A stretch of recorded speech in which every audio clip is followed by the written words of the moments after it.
What's y'all? Welcome to a primary source walkthrough. This time we have Big Daddy James Madison and his memorial and remonstrance against religious assessments from 1785. And if you're thinking, what the hell am I about to read? Let me help you out. So James Madison, one of the founding fathers, one of the authors of the Federalist, which we'll talk about in another document. So he is a part of the framing of the Constitution. I mean, he's a big deal. And he'll eventually become a president of the United States. You know, it's a big deal.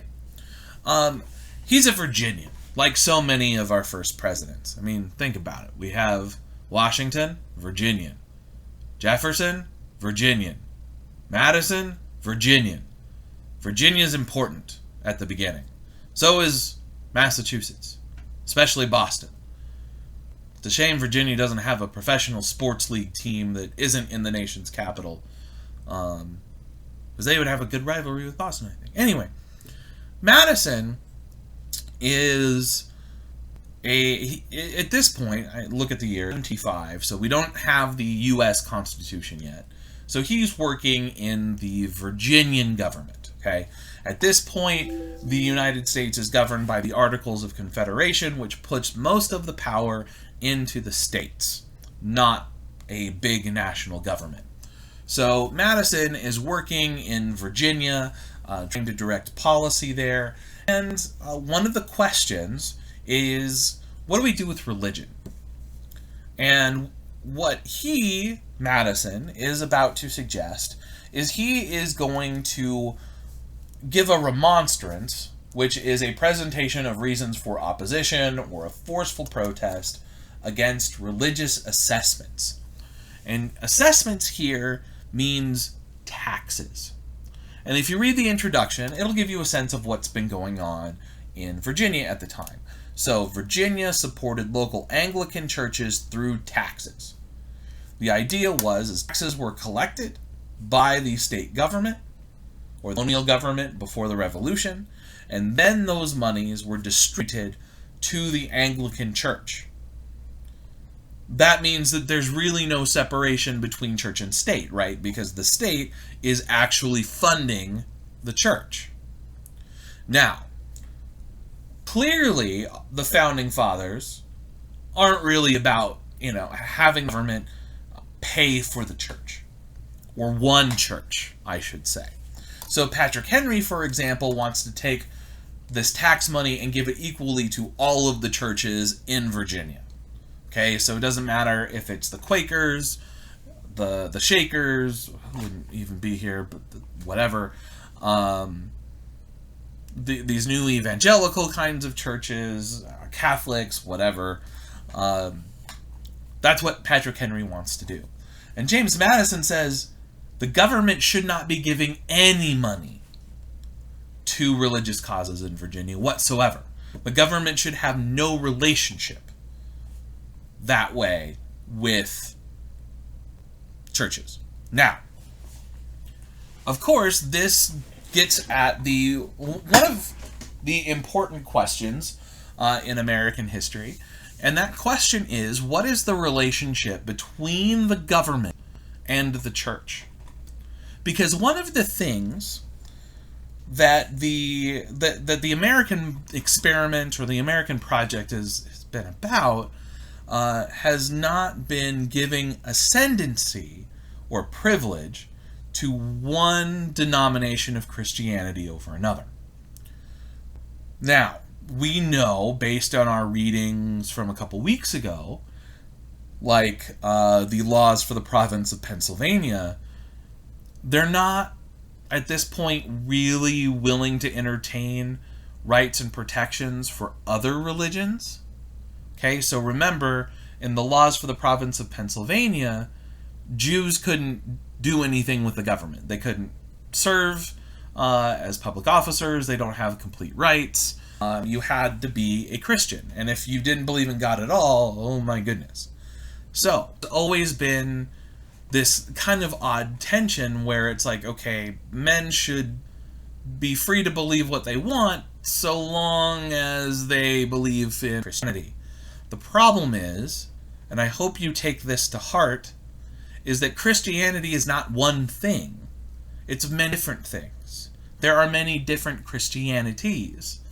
So Catholicism is Christianity, but so is Lutheranism, so is Methodism, so is Baptist Christianity, so is Adventism, so is Mormon. That's a Christianity. So part of the problem here is defining what Christianity is the official Christianity, and there isn't one. So Madison, I think, recognizes this problem. Now, he's not going to say anything bad about Christianity. In fact, he is quite adamant that Christianity is the one true religion. But he does not think that the government should be supporting any of them, and he's got some interesting reasons why. So let's look at some of those reasons. Now, this is his opposition against using tax money to fund religion. And he's going to give a series of reasons. I think there's like 15, 20 different reasons why he thinks that this should not be the case. We're not going to go through each and every one of them. I've highlighted, there are 15. I've underlined some of the things that I think are key or stuck them. And there's some interesting philosophical stuff in here too, but we'll get there. So, one of the things that he says right away is that this, if we were to fund, or if Virginia was to fund the churches through tax money, it would be a dangerous use of power. And so we have to warn against this. So, here are some of the key reasons. Now, he says, look, we hold for a fundamental and undeniable truth that, quote, religion or the duty which we owe to our Creator and the manner of discharging it can be directed only by reason and conviction, not by force or violence.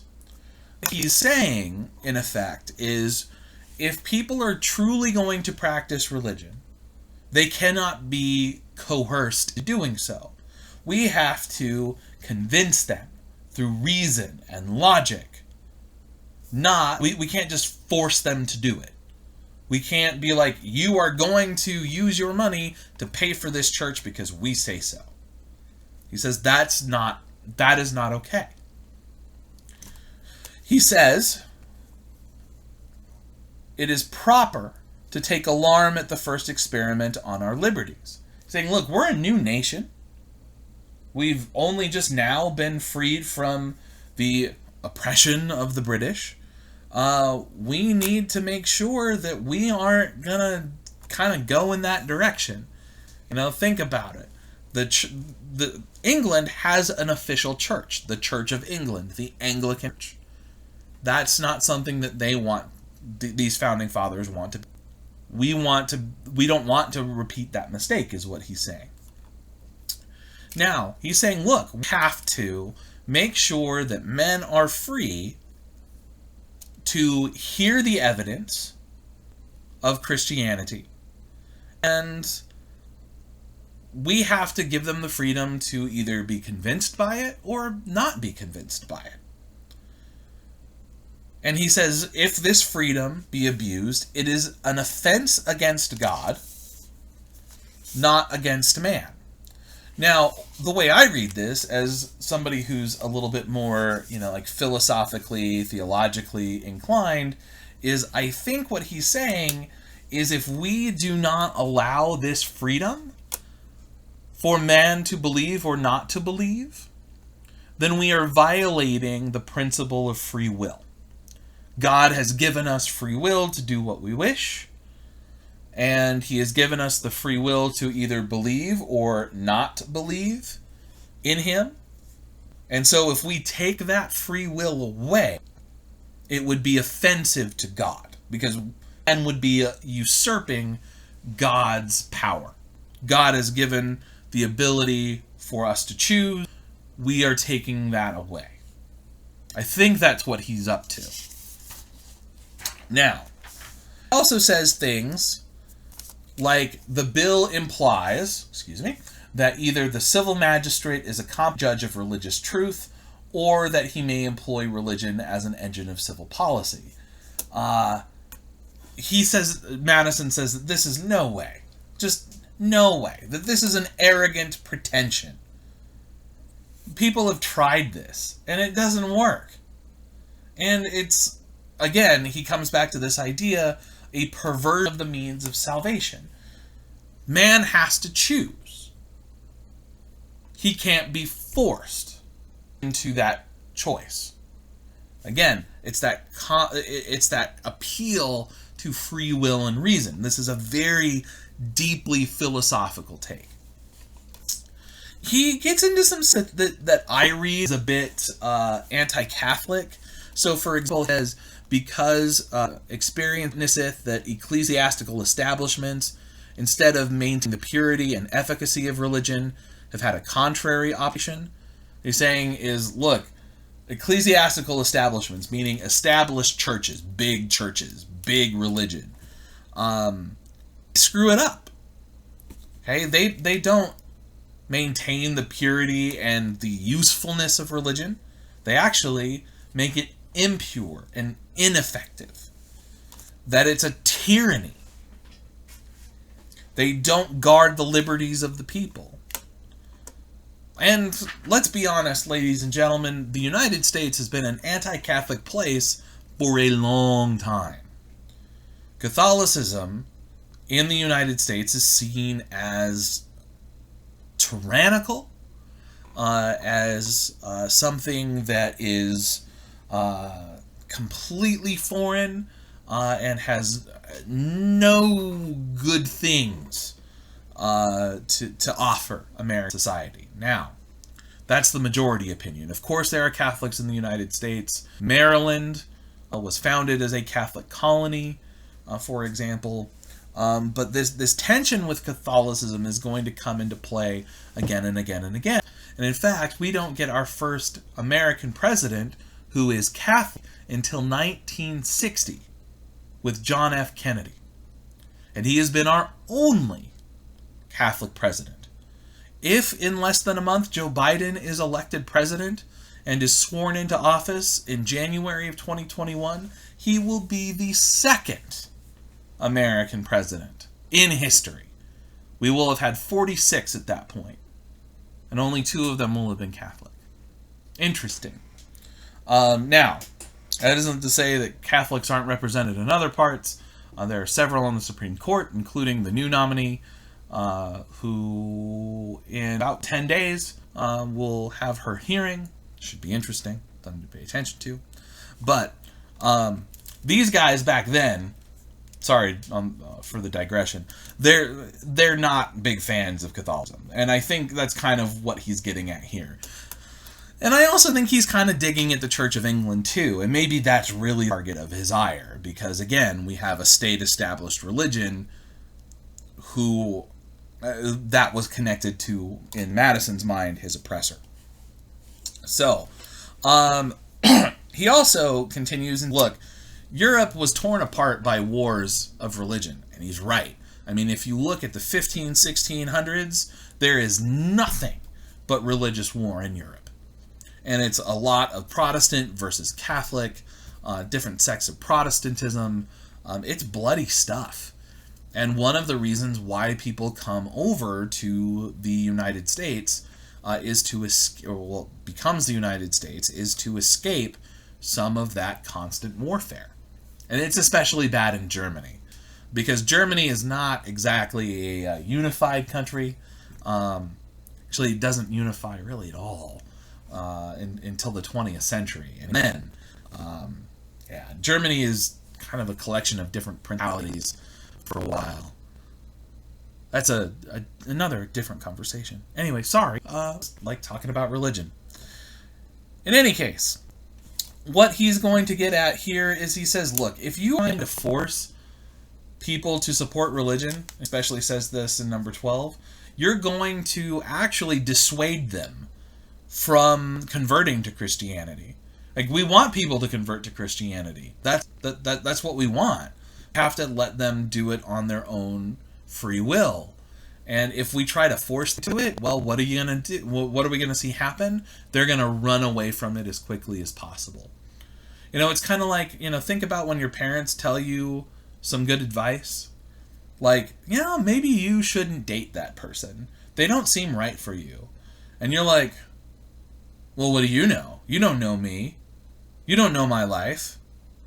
I'm free to date whoever I want. So you end up in this really toxic relationship because, your parents didn't want you to date that person. Maybe that resonates with you. Or, like, don't do drugs. And then you immediately go and smoke marijuana because your parents told you not to do it. That's kind of here. In any case, maybe that helped understand what he's saying. In any case, he continues on with a couple of more reasons. And really, when it comes down to it, he just is saying, like, look, we can't do this. We cannot force Americans, well, Virginians in this particular instance, to practice the Christianity we want them to practice. It's against natural law. It would be an offense against God. Now, how we take this and, use it as a way to talk about the United States and religion, especially Christianity in the present, that's tricky. Because a lot has changed, and the culture war that's going on and has been going on really since, I would say, the 1970s. So 50 years of this culture war. Christians of many varieties feel that the more secularizing state actually inhibits their religious liberty. So they agitate for things like anti-gay marriage. And if you think that fight's over, apparently it's not.